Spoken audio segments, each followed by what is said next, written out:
السلام علیکم 2 منٹ نون نیم چوہان کے ساتھ میں حاضر. صدر ٹرمپ نے کوئی 1 گھنٹے پہلے ایک ٹویٹ داغی ہے جس میں صدر ٹرمپ نے لکھا ہے کہ China has caused great damage to the United States and the rest of the world. اب معاملات کافی صاف ہوتے جا رہے ہیں. وہ باتیں جو میں کوئی 1 سال پہلے کیا کرتا تھا کہ ہم یہ مادہ پرستی اور یہ جو موجودہ استحصالی سسٹمز ہیں، خواہ وہ کیپٹلزم ہے خواہ وہ کمیونزم ہے، اس سے ہم باہر نکل جائیں گے اور ایک نئے انسانی ارتقاء کی طرف جائیں گے. اب معاملہ کافی حد تک یہ بات سیٹل ہو گئی ہے کہ یہ کووڈ کے پیچھے چین ہی تھا. مختلف سازشی تھیری اس میں آئی، لیکن 1 سال پہلے جو چین کے سائنٹسٹ ہارورڈ سے پکڑے گئے تھے اور یہ سارا معاملہ اٹھا، تو اور پھر اب چین کے مستقبل میں جو کارروائیاں ہیں، یہ اس چیز کا واقعی ثبوت ہے کہ اس کے پیچھے چین تھا. چین نے وہی ویسٹرن ماڈل استحصال کا استعمال کیا اور ایکسٹینشنلزم کا، بالکل امریکہ والا ماڈل یا بالکل وہی الائڈ پارٹس والا ماڈل، اور وہی اسی ماڈل سے اب وہ کامیاب ہو گیا ہے اپنے اہداف پورے کرنے میں.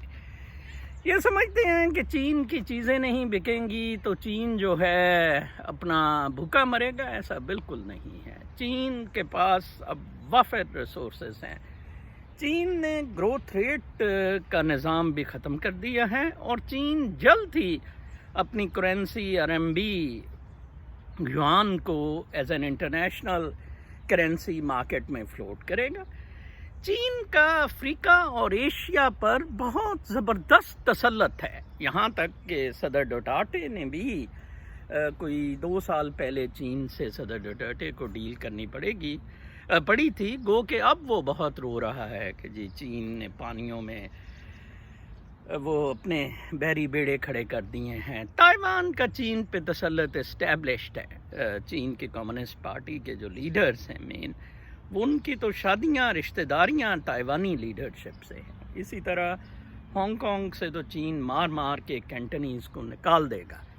یوگیر کو چین نے پہلے ہی مار مار کے ختم کر دیا ہوا ہے، اور پاکستان پہلے ہی چین کی پاکٹ میں ہے. ہمارے مولانا، ہمارے سیاستدان، ہمارے فوجی تو بلک رہے ہیں چین کو کہ آئیں جی آئیں آپ، اور دغا بازی بھی وہ کر رہے ہیں امریکہ کے ساتھ. ثابت ہوا کہ یہ سارا جمہوریت، فریڈمز، انڈیپینڈنس اور رائٹس اور ایون کمیونسٹ کا، کارل مارکس کا جو سمبولک سسٹم ایکویلٹی کا، یہ سارا انسانیت کے ساتھ ایک بہت بڑا فراڈ تھا.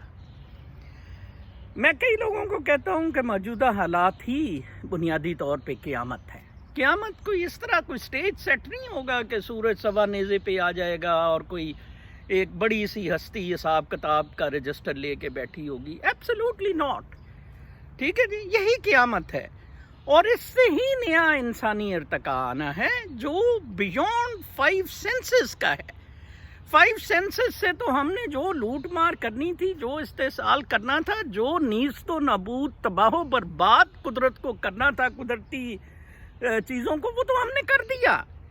اب ہم نے آگے چلنا ہے، اب بیونڈ 5 سینسز، اور وہ لوگ زندہ رہیں گے، وہ لوگ ایوالو ہوں گے، وہ لوگ نئی راہ پر گامزن ہوں گے جو بیونڈ 5 سینسز دیکھ سکیں گے. یہ کوئی اتنا مشکل کام نہیں ہے. میرے آپ اگر روحانی ویلاگ شام کے دیکھا کریں، کل کے میں تو ایک صاحب نے کہا جی وہ بڑا مشکل ہے، سر کے اوپر سے جا رہا تھا، حالانکہ بڑی سادہ سی باتیں ہیں.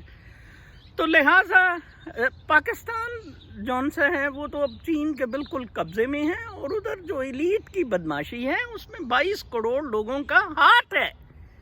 آج بھی لوگ نواز شریف کے دیوانے ہیں، زرداری کے دیوانے ہیں، عمران خان کے دیوانے ہیں. لوگ تو کہتے ہیں مارو ہمیں، بجلی نہیں مل رہی، ہیلتھ کی سہولیات نہیں ہے، تعلیم کی سہولیات نہیں ہے. زندہ مار دیا ہے حکمرانوں نے، پھر بھی لوگ بڑے خوش ہیں، آزاد ہیں، اسلام کے نعرے لگاتے ہیں، آزادی کے نعرے لگاتے ہیں، ہندوستان کو فتح کرنے کے نعرے لگاتے ہیں۔ یہ اب سارا ڈرامہ، یہ سارا بھنگ بھوسڑا اب اپنے اہتمام کو پہنچا ہے۔ اگلے 20 لوگ تک کے لیے انتظار کریں، اللہ نے